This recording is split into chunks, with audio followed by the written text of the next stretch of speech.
All right, how are we, Hope City? Y'all doing good this morning? Waking up like me? Man, there's coffee back there, all right, so we can get some more coffee and get some energy going. But man, I am so excited to be here together. Thanks for being with us this morning. My name's Adam. I'm our lead pastor here. If we've not met, I would love to meet you on the way out. I'll be in the back, so stop by and say hey. But we're in week 2 of this series that I'm really enjoying. It's called The Perfect Life, where we're taking a look at families and relationships. And last week, man, if you missed it, I would encourage you to go back online, hopefornwa.city/messages. We post all of our messages there every single week. But last week really laid a foundation for everything else that we're going to talk about on God's intention and design for families and relationships that continues today. So if you missed last week, go catch up, and then today's going to make a lot of sense to you as well. But this idea of family that we're talking about, man, it really is just the definition of what it means to be human. Like God designed humans to live in relationship with each other, and so families are just groups of humans living in relationship. And we may be tempted at times, if you hear us talking throughout this series, like to check out if you hear about marriage, but you're not married or parenting, but you don't have kids or singleness or any other relationship status other than your own. But if you actually take these principles that we talk about and you apply them to whatever relationship you find yourself in, I believe the principles we're going to talk about are going to give you the best shot possible at having better and great relationships. And I think we could all agree on this. We all would want better and great relationships, right? But we set the series up this way. Family's messy, isn't it? Like family is just messy. And the idea of the perfect family and the perfect life, the reason we titled the series the way that we did with that F in family crossed out, life crossed out, is because the idea of a perfect family or a perfect life is a perfect lie. As a result of sin entering the world, our families and our relationships, man, they get messy. And so what we looked at last week was in order for this mess to be worked out, we have to come out of hiding. We have to come clean before God and before people, and we have to make our families a safe place to be messy. So how do we do that? And that's what we're going to look at today, because the idea that we're going to talk about today is this, that family, man, it just takes work. Family and relationships, they just take work, right? So I was thinking about this back over my life. As a kid growing up, it took work. And if there's any kids in the room, believe it or not, man, I didn't always get along with my mom and dad. You're what, a pastor, you're supposed to be perfect from age 1. No. We butted heads more often than not. I remember yelling and disagreeing with my parents. I remember getting grounded along the way or thinking my parents didn't know what they were talking about. And it took a lot of work to be a son to my parents. And if you ask my mom and dad, they would be like, oh yeah, it took a ton of work to be the parents to Adam. And then being a kid, man, you have to learn what it means to be responsible and what it means to be part of a family. It just takes work to be in a family. And then when it comes to dating relationships, falling in love can sometimes feel fun and easy, but more often than not, I've talked to my single friends, and you all share with me that, dating's just hard, right? How do you meet someone, and how do you get to know them, and how do you wade through the expectations and the head games and all the past baggage and all the stuff that comes along with that? How do you risk rejection? That's just hard, right? It takes work. Or even just trying to find the right person. It can feel like an impossible task. And then in marriage, man, sometimes they can be hard to love, can't they? And don't elbow them or look at them, just look straight ahead, because the reality is you can be really hard to love too, okay? Marriage takes work. And then when it comes to parenting, making kids is fun, right? Making kids and the act, yeah, you think about it for a minute, it's fun. But having kids and raising them, man, it takes really hard work. Convincing my 8-year-old that he actually has to wear the clothes that we've provided for him, and he can't throw a temper tantrum and cry every morning because he doesn't like the clothes that he has, that takes work. And even in the fun stuff, it takes work. Last weekend, we got done in here, and then I had an early afternoon hockey game, so I got done with a long Sunday, went and played hockey. I get home, and my kids are like, Dad, come jump on the trampoline with us. In that moment, you know what I wanted to do? I just wanted to go lay on the couch and do nothing. Just check out, be like, Dad's off for the afternoon. You can't talk to me about anything. It took work in that moment to be the dad that I needed to be with my kids and go play and have fun. But then during dinner, it got even better, because we're finally sitting down eating dinner, and one of our kids inevitably, 5 minutes in, is like, I have to go poop. And so I won't name names, but she headed down the hall, and then from down the hall a few minutes later, we hear Jovi, okay, I will name names, going, I'm done. And then Ashley looks up at me and she goes, can you wipe her? It's your turn. And I'm just exhausted. All I want to do is just sit down and eat. But family, man, it takes work. And even in friendships, it takes work to make friends, right? It takes work to be a friend. It takes work to make time for your friends and to come alongside and support friends. It takes work to learn how to have boundaries when needed in friendships and learning how to forgive when you get hurt. Like family and relationships just take work. And what we're going to be talking about today and over the next couple of weeks are going to be kind of some overview concepts of relationships. But I want to give you some resources to help in some specific areas of relationships if you're looking for something to dive in deeper in a specific area. These have either been recommended to me or I've read these personally on these specific topics. So I want you to get out your phones, and if you got questions around any of these topics, take a picture, and these are great resources to help you dive into this a little bit more. So around family rhythms first, I would recommend this resource, kind of like your habits as a family. Habits of the Household by Justin Whitmel Early. I would recommend this to anyone, no matter your relationship status. This could just be helpful to rhythms of life, of like, how do I manage time and relationships and all this stuff. Habits of the Household is the best book I've seen on this. And then next, we'll keep moving pretty quick here. If you miss anything, ask me later. We'll get it to you. On marriage, The Meaning of Marriage by Tim Keller or Sacred Marriage by Gary Thomas are great resources around what Christ-centered marriages look like. And then when it comes to parenting, there's two books called Parenting. One is by Paul David Tripp. The other is by Andy and Sandra Stanley. Paul Tripp is like a counselor, so you're going to feel like you're in his counseling office when you sit down and read this book, and it's like just so good for your heart and your soul as a parent. And then Parenting by Andy and Sandra Stanley is like hyper practical on, man, how do we raise great kids? And it's just really, really good. And then if you know, like any relationship, it gets messy, right? Like, so we have to draw some boundaries sometimes. And Dr. Henry Cloud has a great series of books on boundaries in all types of relationships. So if you're looking for ways to draw boundaries, anything in this boundaries series could be helpful to you. And then if you're dating, or you've got somebody in your life that is dating, and you're looking for resources on dating, Outdated by Jonathan Pokluda, or Swipe Right by Levi Lusko. That's a great title, isn't it? Swipe Right by Levi Lusko. Those are great resources when it comes to dating. And then finally, Understanding Same-Sex Relationships from a Biblical Perspective is God Anti-Gay by Sam Allberry is a great resource. Sam is a pastor and is gay, and he walks through the tension that goes along with that and what it looks like to live faithfully following Jesus, but also be gay. And then Jackie Hill Perry has a great book called Gay Girl, Good God that is worth checking out as well. And so any of those resources, if you missed it, catch me afterwards. I'm happy to share those with you again, but these could be really helpful to any kind of pocket of relationship you find yourself in. But today, here's what we're going to look at. If family takes work, what kind of work is it going to take? What kind of work is it going to take if family takes work? And man, you can list any number of things when you say this, right? Like you can say, man, better communication or compromise or time management, discipline, forgiveness, trust, respect, boundaries. You can even say love. Like, Adam, isn't love like the ultimate thing in all relationships? And yes, it is. But what I want to look at today are two keys that I believe lie behind all those things. Two things that if we will apply them, they'll lead to growth and great relationships in almost every area of life. If family takes work, what kind of work is it going to take? And the two things I want to look at today are this: transparency and vulnerability. Transparency and vulnerability. These are two keys that if we're willing to go there ourselves, they can unlock like deeper and more profound and great relationships with ourselves and with others, and then ultimately, I would say, even with God. And so to make sure that the playing field is level here, that we're all on the same page, let me define these for us. So transparency, when I talk about transparency, here's what I mean. That I'm being open and honest with others about my thoughts, feelings, and self. My true thoughts, feelings, and self. That's transparency. And then vulnerability is this. Author Brene Brown, she's done incredible work around this topic of vulnerability, and she says that vulnerability is when we face moments of uncertainty, risk, and emotional exposure. It's that unstable feeling that you get when you step outside your comfort zone. It's when you do something that forces you to let go of control in your life. She says that vulnerability is actually the birthplace of love, belonging, joy, courage, empathy, and creativity. All those things are necessary to great relationships. But she says the starting point for all those things is vulnerability. It's actually moving beyond transparency, and it's inviting others into the mess of my life and what's really going on.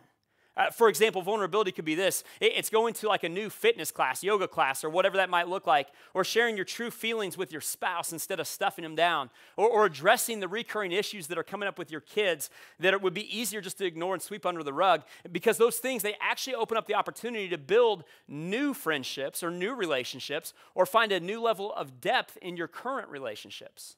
I mean, these two things, transparency and vulnerability, man, they're at the heart of what we mean around here at Hope City when we say we are all in the same boat. This is a community where it's safe to be vulnerable. It's safe to be transparent. It's safe to work through your stuff. And we're going to do something in just a few minutes today that will allow us to actually practice transparency and vulnerability and find out just how safe a community this is. And some of you just got really nervous and you're like, how quick can I get out of here? Hang on, it's going to be really, really good, okay? Hey, before we do that though, we're going to jump into a story of a messy family. So today we're going to be in Genesis chapter 32. So if you got your Bible or Bible app, you can turn there, and we're going to take a look at a story of a guy named Jacob. And we're going to see that his life is a mess. In fact, it's an absolute train wreck when we meet him. But ultimately, it's going to be transparency and vulnerability. It's going to be a wrestling match with God. Anybody ever feel like you're wrestling with God on some stuff? It's going to be a wrestling match with God that's going to start to change Jacob's life and ultimately transform his relationships. And just like us, what we're going to find for Jacob is that family takes work. But before we jump into that, let me give you a little background on Jacob. You can read his whole story in Genesis 25 through 50, but let me catch us up just a little bit on this before we get into it. So Jacob was the grandson of a guy named Abraham. Anybody heard of Abraham before? Maybe Sunday school you grew up and you sang the song like Father Abraham had many sons, and you knew like the little dance that went along with it.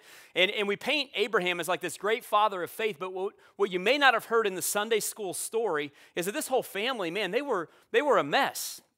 At the ripe young age of 75, God promised Abraham and his wife Sarah a land, and that they would have a son, and that one day they would become a great nation. But he's not the one that we would have chosen for this task, because Abraham came from a line of idol makers, people who made false gods. And Abraham, he lied twice, calling his wife his sister, almost letting her get married to someone else just to protect himself along the way. And they've gone through a lifetime of infertility, and when they don't have the son that God promised to them quickly enough, what we see that Sarah does is she convinces Abraham to sleep with her maid to try to produce a son for them. But eventually, God provides Abraham and Sarah a son named Isaac, like he promised 25 years later. And God points to Abraham as the father of faith for everyone who follows, including us today, not because his life wasn't messy. It was. Not because his life was perfect. It wasn't. But because he continued to trust and obey God's promises even when things got messy.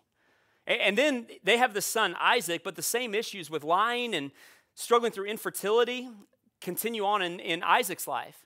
And then they have twin boys, Esau and Jacob, and this is where we're going to pick up the story. And Esau and Jacob, man, they are a hot mess. Like Jacob and Esau, they literally came out of the womb fighting. And if you have two boys, you know this is inevitable, right? Like Ashley will tell you, our living room is like a battle royale between Oliver and Quill almost all the time. And as they grew up, Esau, it says that he grew strong and he loved hunting, and he was like a man's man. And the Bible tells us that Jacob, he was more of like a cook and a homebody.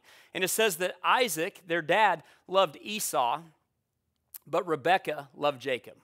Translation, Jacob, your dad doesn't love you the same way he loves your brother. You're not enough for him. I mean, can you imagine always having to compete for your dad's attention and approval? And some of us, we don't have to imagine that because that's our reality. And so Jacob, in order to gain an upper hand, he became a master manipulator, a liar and a cheater.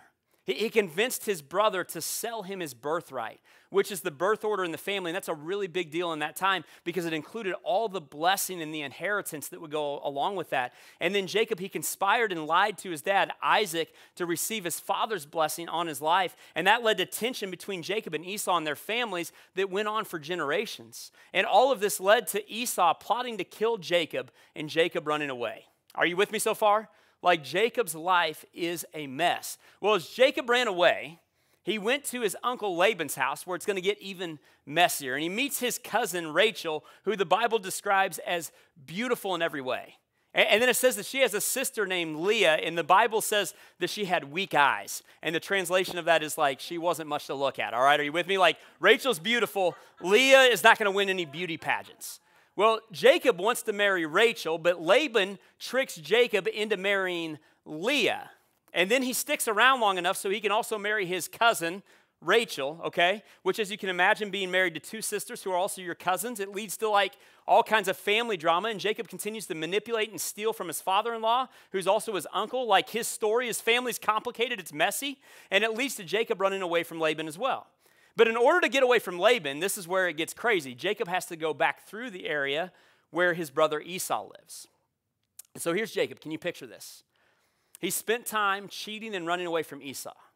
And now he's cheated and he's running away from Laban. And he's trapped in the middle between his brother and his father-in-law / uncle, who he's convinced both want to kill him. Like, you can't make this stuff up. The Bible is full of stories of real messy people and families. And here's the reality for Jacob. No amount of lying, manipulating, or cheating, and no amount of running away is going to get him out of this one. Like, you with me? He's created a mess of his life and his family, and the only way out is going to require hard work. It's going to take transparency and vulnerability on the part of Jacob. But in the middle of that, that's where God shows up and does his best work. That's where God's going to meet Jacob and change his life forever. So that's where we're going to pick up the story in Genesis 32, verse 22. It says that night, with Laban chasing him and Esau waiting on the other side, Jacob, he got up and he took his 2 wives and his 2 female servants and his 11 sons. And if you think your family tree is a mess, like Jacob's family tree is jacked, all right? And he sends them across the ford of the Jabbok, a river. And after he had sent them across the stream, he sent all of his possessions along as well. This is everything that he has lied, cheated, stolen, and hustled to get. And so Jacob was left there alone, with nobody and nothing with him. And it says that a man met him there that night and wrestled with him until daybreak. And so here's Jacob. He's alone, and there's no more running. And he's come face to face with a man who we're going to find out later. You can look this up in Hosea chapter 12. But it says that this man is actually the angel of the Lord. And throughout the Old Testament, whenever you find that phrase, it typically refers to Jesus before he was born in the flesh. And so Jacob physically wrestled with pre-incarnate Jesus, or God himself. Now, I know that sounds crazy, right? I know it sounds like totally out there that this could happen, but man, go with me here. Even if you don't believe this whole like God, Jesus, Bible stuff, I bet you can identify with this place that Jacob has found himself in. We all come to a point in life where eventually we have run so long and we've run so far that either we become trapped and there's nowhere left to run, or we look around and we find that we're all alone because we ran away and no one is with us anymore. And that's where Jacob finds himself, in a space of not just transparency, but total vulnerability. And that leads to the first principle of transparency and vulnerability we want to look at today. We all have to come to a point where we have to stop running. We all come to a point where we have to stop running. You know, maybe it's with other people in relationships, or maybe it's with God. And it's in that moment, don't miss this moment for you and for Jacob. It's in that moment that God shows up and he meets us. And it's just us and God. And it feels like a wrestling match, doesn't it? And so what I want to do today is not look at just talk about this idea of transparency and vulnerability. What I want to do is give us an opportunity to experience it. Because my guess is, if you're like me, there's some stuff going on in your life that you're like, man, I need to wrestle through this. I need to wrestle through this with God. And we've got some stuff going on that's affecting our relationships that are most important to us. And we're just not sure if we have a place or a space or a community to work through that. See, the number one thing that I think can keep us from being transparent and vulnerable is this. Do I trust them? Or can I trust them? But man, what if you knew that when we say we are all in the same boat around here, we actually meant it? What if you knew that someone else could look at you and say, hey, you're going through that? Man, me too. What if you knew that this was a safe community to be messy and to actually wrestle with God and do the work that it takes to have great relationships, not just with God, but with people as well? And so in the next few minutes, we're going to do something to experience just that. We're going to give you a chance to be transparent and vulnerable. And like Jacob, some of you are going to have to spend some time in these next few minutes wrestling with God. This is something that we did about a year ago as a church, and man, it was so powerful, and some of you weren't here a year ago, that we wanted to do it again. In fact, I think it's so good, we're going to bring it back about once a year just to remind us of like, what kind of church did I walk into? So can I ask you to help me out here? We're going to pass out some cards here in the next few minutes. There's some people coming to bring these cards, and on those cards are some questions, and yeah, you guys can bring those and go ahead and pass them down the rows here. On those cards are some questions. And on your Connect card, there's a pen. So I'm going to ask you to grab that pen, And you're going to see a series of yes or no questions. And what you're going to do in these next few minutes is you're just going to read those questions. And if that answer is yes for you, circle yes. This is totally anonymous, by the way. No names on the paper. If you put your name on it, that's on you. I warned you, okay? And don't cheat off your neighbor. So this is not like a college exam, all right? Like, give each other some space. If you need to spread out in the room, find a place to stand on your own or go to the back of the room, you can do that. And eyes on your own paper, because these questions are personal. They are invasive. They are intrusive. They are scary. They're going to lead you to a place of vulnerability. And some of these things may be answers that you haven't revealed to anyone. And man, if you get to a question and you're like, that's too big of a risk, I can't answer that question, you don't have to answer it, okay? But I'm going to ask you, please, please, please, if you feel like you can be honest on any of these, if you have the courage, just do it. Wrestle through it with God. Because the promise is this: there's going to be a point later on where you're going to see it's worth it. The reason that we're doing this is going to make sense here in a few minutes. So can we take a step together to being in a place where we do the hard work in our lives and families? Can we take a step to being a community that is transparent and vulnerable? So take that paper, wrestle through it, take a few minutes, fill it out, and then after we play this song, there's going to be some buckets that pass. You can put it in the bucket and just place it face down when you're done. These next few minutes are yours.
Well, I've been running for the keep, I've been wrestling my sleep, been wearing these skins for so long.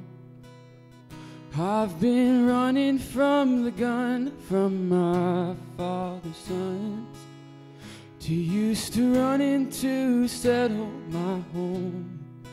And all my lives just bought more land for me to roam.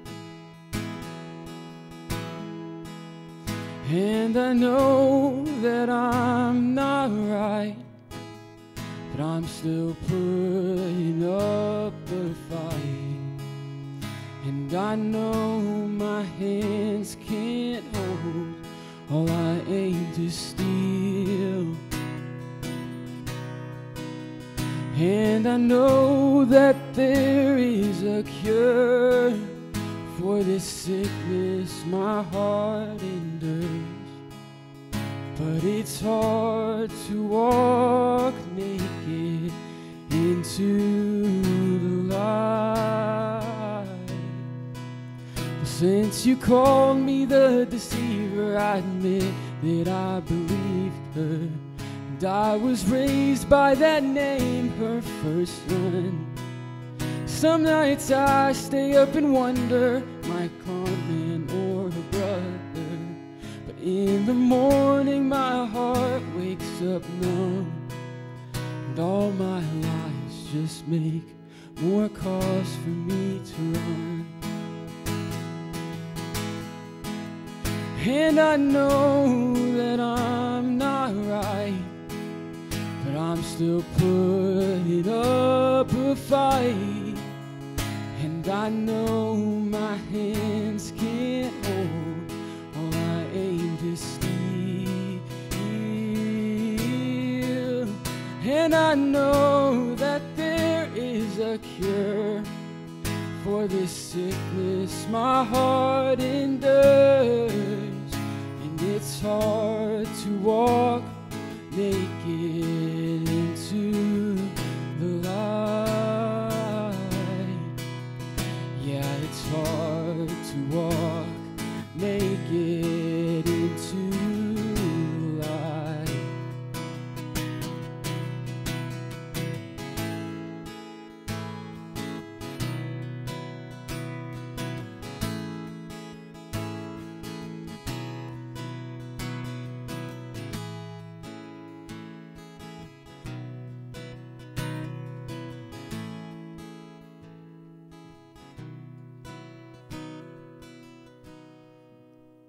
In the night I saw your doorstep from my dreams while I slept. And angels stood where my head had lain. And I know I should be grateful, but my heart, it's just so tangled in the words and the lies and the pain. So touch me and I won't walk the same. Oh God, would you give me a name? 'Cause all my life's just left one person here to blame.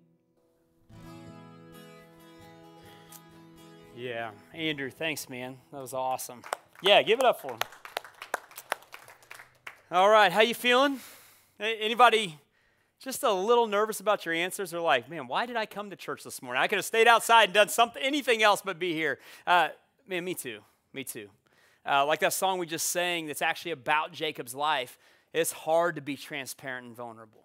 It's hard to take a step into the light and to walk naked, like you said, and just exposed and open. But that's the hard work it takes to live in relationship with God and other people. See, it's in this moment of wrestling that God actually comes and he meets us. And like Jacob, here's what God doesn't want. He doesn't want us to leave this moment unchanged. He's created this moment for Jacob and for us to be different walking away from it. He didn't create Jacob to be a liar and a cheater and a manipulator, somebody who steals and runs away. And in this moment, God knows that Jacob and we need to be tested and challenged. He knows that we need to be stretched further than we've ever been stretched before. And he knows that we need to come face to face with who he really is as God and who we have become and what our lives have become. And so in this moment for Jacob, the running stops and the wrestling starts. So Jacob and God, they wrestle like all night. And it says that Jacob, he would not be overpowered. So God physically scars Jacob's hip in the process, so much so that he had a limp the rest of his life. So think about this. He probably physically could not run anymore. And then Genesis 32, verse 26 says that the man, the angel of the Lord, said, "Let me go, for it is daybreak." But Jacob replied, "I'm not letting go. I'm not letting go unless you do what for me? Bless me, right? Unless you do good for me." And the man said, "What's your name?" Jacob, he answered. And in that culture, man, names mean a lot. They say who you are. They were an identity statement. You know what Jacob's name literally translates? Deceiver, manipulator, trickster. Jacob had literally spent his whole life up to this point living that name out, proving it to be true. And before God will bless Jacob, he says, you got to come face to face with who you are. You've got to say your name out loud. And that's the next principle of transparency and vulnerability for our lives. You have to stop running, but you have to come face to face with yourself and with God. You got to come face to face with yourself and with God. And for some of us, maybe we just did that for the first time during that survey. Or maybe we got to take a look at our lives for the first time in a long time. And maybe some of you, if you're like me, you don't like what you see there. But the truth is this, it's been there for a long time. And if I had to guess, it's been defining your life for way too long, and it's become so embedded that it's actually started to become part of who you are. It's become part of your identity. Maybe words like this describe your life, like liar, cheater, not enough, divorced, unlovable, abused, abuser, addict, not pretty, not cool, weird, too fat, too much, too broken. So if we're going to do the hard work that our families and our relationships take, we're going to have to stop running, and we're going to have to start wrestling. And we have to do the hard work of transparency and vulnerability. And this moment of coming face to face with ourselves and with God is significant for Jacob and for us. And here's why. Because God didn't create Jacob to be a weak man who lies and cheats and runs away. He wants good for Jacob. And he wants to do good through Jacob. And that version of you, the one that runs or hides or lies or yells or manipulates or cheats or is addicted or got divorced or hasn't talked to your kids in weeks or months or views other humans as less than created in the image of God, that version of you, that's not who God created you to be either. And he doesn't want you to walk out of this moment of wrestling in that same old habit. Now, I think what's true of Jacob is also true of us. When we come face to face and we wrestle with God and we realize who he is and who we are, man, we actually start to want something better, don't we? We actually start to want something better for ourselves and everyone around us. And so Jacob holds on to God in this moment of wrestling, and he goes, God, I am not letting go until you bless me. Verse 28, the man said to Jacob, your name will no longer be Jacob. You're no longer going to be that trickster, that manipulator, that weak, scared little man who used to run away. No, you're going to be Israel because you've struggled with God and with humans and you've overcome. And so Jacob says to him in this moment, please tell me your name. But he asks, why do you ask my name? And I think in saying this, God's going, hey, you know who I am. Why else would you wrestle with me all night? Why else would you keep holding on, asking for my blessing? And then God blessed him there. And so Jacob called that place Peniel, saying, it is because I saw God face to face, and yet my life was spared. But don't miss the most important part of this story. God literally gives Jacob a new name. You know what Israel means? It's not just a country, but it literally translates God wrestler or God fights. See, Jacob has spent his whole life trying to steal and manipulate and cheat his way into God's blessing, like the good that God promised to him. And it literally took an encounter, a fight with God, a moment of pure transparency and vulnerability to change Jacob. And instead of fighting for God's goodness and for God's blessing or fighting against God, Jacob's new name, Israel, it carries the promise that God would fight for Jacob now. And he would fight for Jacob's family, and that he would fight for the nation that had been promised to Abraham, Isaac, and now Jacob. In his name, Jacob got to carry all the promises of God that had been given throughout the generations of his ancestors. See, God would do good to Jacob and through him. And ultimately, the good would find its fulfillment. Think about this, years and years later, in Jacob's descendant, Jesus, through whom the whole world would find blessing and good. See, Hope City, when the running stops and when there's nowhere else to go, God meets us there. He meets us in that moment. I mean, some of us, we need to wrestle with God, don't we? Or maybe we're wrestling with him right now. And here's the reality. The reason God is wrestling with you is not because he wants to destroy you. No, he wants to do good for you. He wants to change your life. He wants to help you become who he created you to be. He wants to wrestle with you, and he wants to do the hard work of transparency and vulnerability with you. But here's what's going to take. You have to stop running. And you have to come face to face with yourself and God. And in this moment of wrestling, you have to hold on. You have to hold on.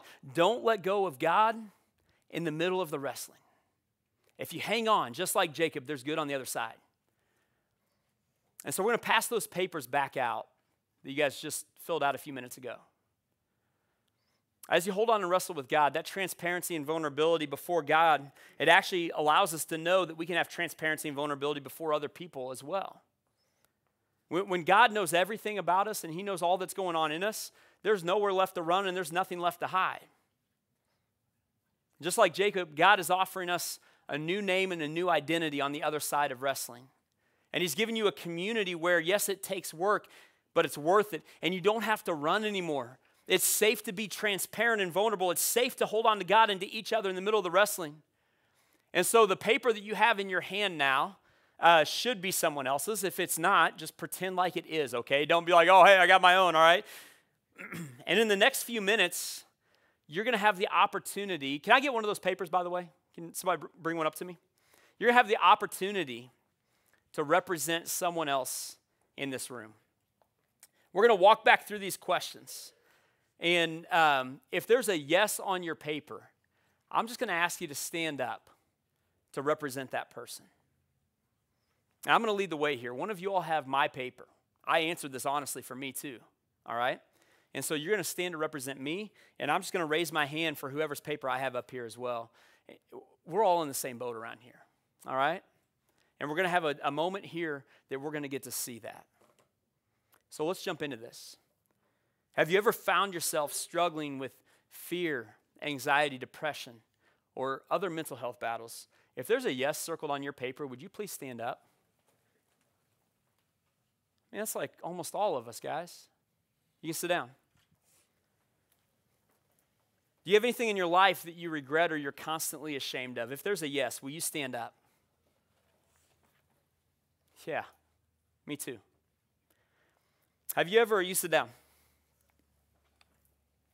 Have you ever thought about or ever intentionally harmed yourself? If there's a yes, would you stand? Yeah, you're not alone. Sit down. Have you ever thought about or attempted suicide? If yes, please stand. If you circled yes on your paper, I just want you to know in this moment that you're not alone, all right?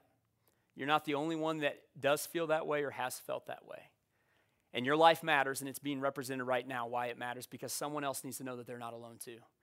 And if you need something, this is a community where it's safe to be vulnerable and transparent and to say, I need somebody to walk through this with me. So please reach out, let us know, but we are glad you're here. We need you here. Your life matters. Have a seat. Have you struggled to honor God in your sexuality or dating relationships? Say, if yes, stand up. Yeah. I mean, we're a mess, aren't we? Me too. Have a seat. Do you have any secrets that you've never shared with anybody? If yes, please stand. Yeah. You have a seat. Some of us, this is the best workout we're going to get all week, right? Do you have any secrets that you've never shared with anybody? If yes, please stand. Yeah. Did I just say that one? I did, didn't I? Okay, you can sit down. Do you have anything in your life that you haven't been able to quit doing? If yes, please stand. Yeah. You can sit down. Have you ever abused drugs or alcohol? If yes, please stand. Yeah, you're not alone in that. Sit down. Do you struggle with attractions, temptations, or thoughts that you know are outside of God's will for your life? If yes, please stand. Okay, sit down. And have you ever lied to someone in an effort to hide your actions? If there's a yes, please stand. And if you're not standing right now, you're lying right now, so you can just go and stand up with us. Yeah, it's all of us, all right? We are all in the same boat around here. I'm going to ask one more question. You can sit down for one more minute. Got one more for us, and you're going to answer this for yourself in this moment. Is there anyone who, when you look at your life, you realize, man, it's more of a mess than I would care to admit? And my family and my relationships, they're really hard. And I'm wrestling with God on some stuff. And, man, I'm just trying to hold on to Him. And I'm trusting Him that He can give me a new name and a new identity. If there's anybody that can identify with any part of that, would you stand? Yeah, me too, right? And I'm going to invite the rest of us just to stand up real quick. Go ahead and stand. We are all in the same boat around here, okay? We just modeled what that looks like. This is a safe place to be messy. It's a safe place to be transparent. This is a safe community to be vulnerable. This is a community that knows that family and relationships are messy and they take work. And guess what? You're not in it alone. Because on every question we asked, there were multiple other people who stood up alongside you. There are other people who know what you're going through. And so we support each other in our wrestling. We put our arms around each other. We don't try to fake it or hide it or push people out because they're too messy or too broken or too whatever. No, we welcome you in here and we say, let's work through this stuff together. And so I've got a challenge for us this week. You guys up for a challenge? If family takes work, what's one step you could take this week to work on transparency and vulnerability with the people closest to you? What's one step? It doesn't have to be big. It could be something small. But Brene Brown, remember, she says that vulnerability is the starting point, the birthplace of that love you're looking for in your relationship. It's the starting point for belonging. It's the birthplace of joy and courage and empathy and creativity. Vulnerability is moving beyond transparency and inviting others into the mess. Why? Because they've got a mess too, and they need you, and you need them. It's inviting people into what's really going on in your life. And so what's one step you could take this week to work on transparency and vulnerability with the people closest to you? What could you do this week to stop running? To come face to face with yourself and God? And in the middle of the wrestling, don't let go. Let's pray. God, you're good. And man, I just thank you for this morning. Thank you for loving us so much and allowing us, God, to know that we're not alone in this wrestling. Thank you that we are in a community where we truly are all in the same boat. Our struggles, our storms in life may look different, but nobody is walking through this alone, God. And I just pray that right now today, you would just remind us of that, and you would help us have the courage to take one step to come out of hiding, to meet you in a vulnerable moment, to wrestle with you, and to invite others into that with us. Would you shape and transform our lives, our relationships, our families, and our community through this openness and this goodness of you making us into the types of people you created us to be. You want good for us, and you want to do good through us. And this is what our world is dying to see, Jesus, a people who aren't perfect.